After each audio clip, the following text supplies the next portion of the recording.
Mana lebih afdal, bayar hutang dulu atau sedekah? Contoh hutang ada 3-4 ribu, tak bayar lagi dengan alasan tak cukup duit, tapi sedekah 2-3-400 korang, boleh atau tidak?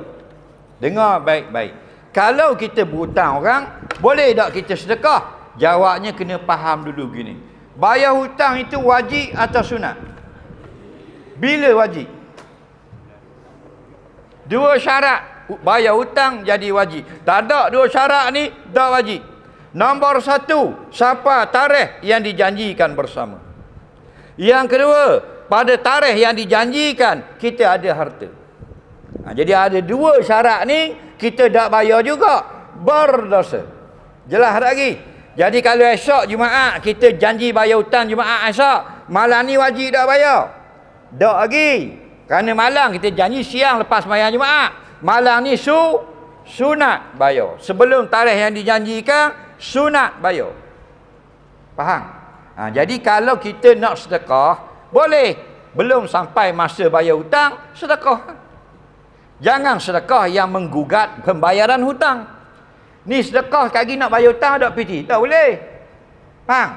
Sedekah maknanya pemberian selepas ada harta yang menunaikan yang wajib. Faham? Mu ada dah 1,000 untuk bayar hutang, ada lebih, sedekah. Okey?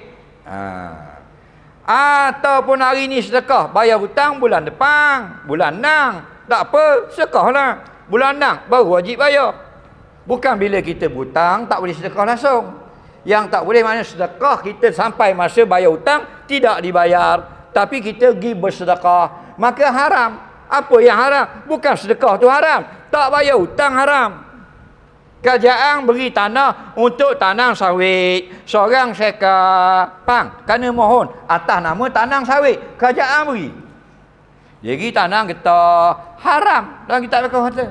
Bukan haram sebab tanam getah, kerana tidak tanam sawit haram. Kerana terma dia dengan kerajaan, pemerintah, tidak betul. Kan wajib taat. Ati Allah wa ati Rasul wa ulil amri. Ulil amri ni fuqaha dan umara. Kerajaan beri atas cara tanam getah, tanam sawit. Mungkin tanam getah haram. Haram apa tanam getah? Tak tahu pun ada manfaat. Bukan haram atas tanam getah, haram atas tidak tanam yang kerajaan syaratkan, iaitu sawit. Faham lagi? Jadi bukan sedekah tu yang berdosa. Mungkin sedekah meninggalkan yang wajib, situ berdosa. Sedekah tu ibarat pakai piah. Sedekah itu ibarat pakai serbang. Bayar hutang ibarat pakai seluar. Jadi kalau kita seluar tak pakai serbang saja, musim ikut Kota Baru. Kotak-kotak. Faham lagi? Dosalah kita kerana tutup aurat itu wajib. Soalan seterusnya sikit lagi.